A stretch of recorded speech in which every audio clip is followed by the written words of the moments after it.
Pamela Anderson's scathing critique of Prince Harry's decision to replace traditional rifles with laser guns at the Invictus Games has ignited a heated debate about authenticity, funding, and the balance between inclusivity and tradition.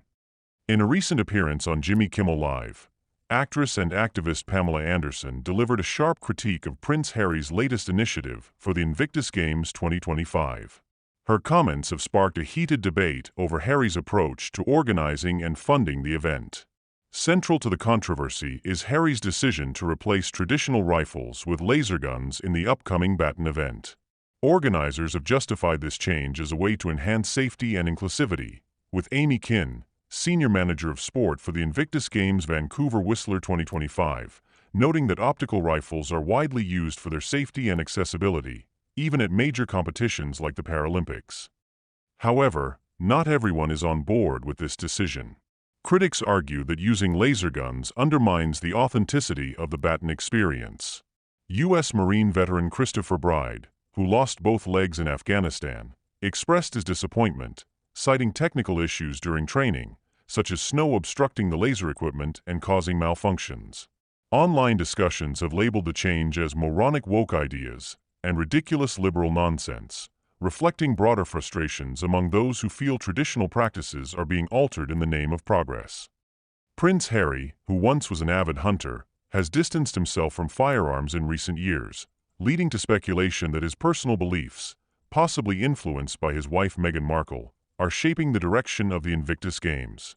The Daily Mail's diary editor, Richard Eden, suggested that Harry's aversion to guns played a role in this decision. Founded by Harry in 2014, the Invictus Games have been a beacon of hope and rehabilitation for wounded service personnel and veterans. The introduction of winter sports for the 2025 edition, scheduled for February 8th to 16th in Vancouver and Whistler, represents a significant expansion. Yet, this controversy has overshadowed the upcoming event. Proponents of the laser guns argue that this change makes the sport more accessible, particularly for participants with disabilities, including visually impaired competitors. The Invictus Games Foundation emphasized that inclusivity is the primary motivation behind the switch. However, the backlash indicates a disconnect between the organizers' objectives and the expectations of some participants and spectators, reflecting a broader societal debate about balancing inclusivity with traditional practices. Pamela Anderson's critique didn't stop at the practicality of Harry's decisions. She also challenged his reliance on public and private funds to organize the event. "Use your own money," she declared, criticizing him for asking others to pay for what she called his woke experiments. Her remarks targeted Harry's perceived privilege, which some believe contradicts his advocacy for equality and social justice. While Harry has championed the Invictus Games as a platform for supporting injured veterans, concerns have arisen about the source of funding for the 2025 edition. Reports suggest that significant donations from corporations and private donors have been solicited. Critics like Anderson argue that, given Harry's substantial personal wealth from lucrative deals and engagements, he should shoulder more financial responsibility. Anderson pointedly remarked, "He's living in a $14 million mansion in Montecito.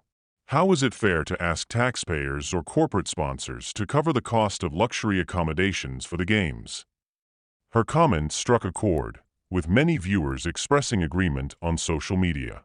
Central to the backlash is Harry's reported request for five-star accommodations for athletes and officials. Supporters argue that such arrangements honor the dignity of injured veterans, but critics see it as excessive, particularly during an era of economic hardship.